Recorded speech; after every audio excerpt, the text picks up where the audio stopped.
वह भारतीय जनता पार्टी के प्रकोष्ठ के रूप में काम कर रहा है। वह लोकतंत्र को समाप्त करने पर उतारू है। देश की जनता के वोट का अधिकार बचाने के लिए, वोट को चोरी बचाने के लिए, लोकतंत्र बचाने के लिए, संविधान बचाने के लिए सड़कों पर हैं। अगर है हिम्मत है तो चुनाव आयोग उसको गलती कहे और बता दे कि यह गलत है। और बड़े से बड़े तानाशाह को गद्दी छोड़ना पड़ा है।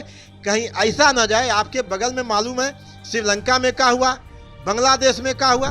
नमस्कार। एसआईआर और चुनाव आयोग पर हुआ बवाल देशव्यापी हो चुका है। अभी हाल ही में राहुल गांधी के साथ 300 से अधिक सांसद हिरासत में लिए जा चुके हैं, जिसमें राजद के मनोज झा भी शामिल हैं।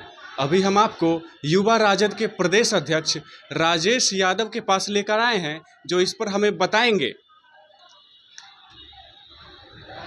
नहीं, देखिए, एसआईआर का जो मामला लेकर है, अभी दिल्ली में जो चल रही है, राष्ट्रीय जनता दल के सभी सांसद, उसमें संजय यादव जी हैं, अभय कुशवाहा जी हैं, सुधाकर सिंह हैं, सुरेंद्र यादव हैं, फैयाज साहब हैं, सब लोगों को डिटेन किया गया है। सब लोगों को बस में बैठा के ये लोग जो है चुनाव आयोग से मिलने जा रहे थे कि आप जो है एसआईआर को ठीक कीजिए, बताइए कि जिन लोगों का नाम कटा हुआ है क्यों कटा हुआ है।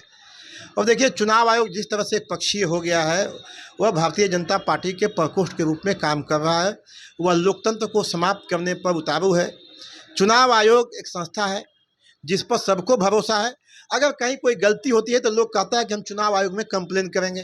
क्या चुनाव जब होगा तो सारे लोगों को शपथ के साथ कंप्लेन करना पड़ेगा? चुनाव आयोग एक तरफा कार्रवाई नहीं करे।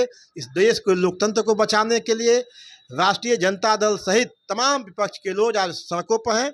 और विपक्ष का लोग का मतलब होता है कि देश की जनता सड़कों पर है। वो अपने कारणों से सड़क पर नहीं है। देश की जनता के वोट का अधिकार बचाने के लिए, वोट को चोरी बचाने के लिए, लोकतंत्र बचाने के लिए, संविधान बचाने के लिए सड़कों पर हैं। पूरी जनता सड़कों पर है। अब भी चुनाव आयोग चेत जाए, इसलिए कि कहीं देर न हो जाए, ताकि देश की जनता सड़कों पर आ जाए। लेकिन चुनाव आयोग ने तो सबूत मांगा है राहुल गांधी से। देखिए, सबूत चुनाव आयोग ने राहुल गांधी जी ने पूरे देश के सामने रख दिया है। अगर है हिम्मत है तो चुनाव आयोग उसको गलती कहे और बता दे कि यह गलत है। और चुनाव आयोग जो शपथ मांग रहा है, मैं आपके माध्यम से चुनाव आयोग को कहना चाहता हूं कि चुनाव आयोग शपथ दे कि जो भी मैं चुनाव कराया हूं, चाहे जो भी आगे होगा, अगर कोई गलती एसआईआर में होगा तो उसकी जवाबदेही मेरी होगी। ऐसा शपथ वो दे, जाकर के सुप्रीम कोर्ट में हम सब लोग देने के लिए तैयार हो जाएंगे। और अगर चुनाव आयोग विपक्ष की मांगों को नहीं मानती है तो आप लोग क्या करिएगा? राजद क्या करेगा? देखिए, चुनाव आयोग विपक्ष की बातों को नहीं मानेगा तो संविधान के तहत जितनी भी तरह की हमारी मांगे हैं, संविधान के तहत जितने विरोध करने के तरीके हैं, हम सभी तरीकों से विरोध करेंगे। और आपको मालूम है कि कई बार देश में ऐसा हुआ है, दुनिया में ऐसा हुआ है कि सरकारें बात नहीं मानती है, जनता लोकतांत्रिक तरीके से विरोध करती है और बड़े से बड़े तानाशाह को गद्दी छोड़ना पड़ा है। कहीं ऐसा न जाए, आपके बगल में मालूम है श्रीलंका में क्या हुआ, बांग्लादेश में क्या हुआ, सबका उदाहरण है। इसलिए जनता से बड़ा ताकत, जनतंत्र से बड़ी शक्ति किसी में भी नहीं है।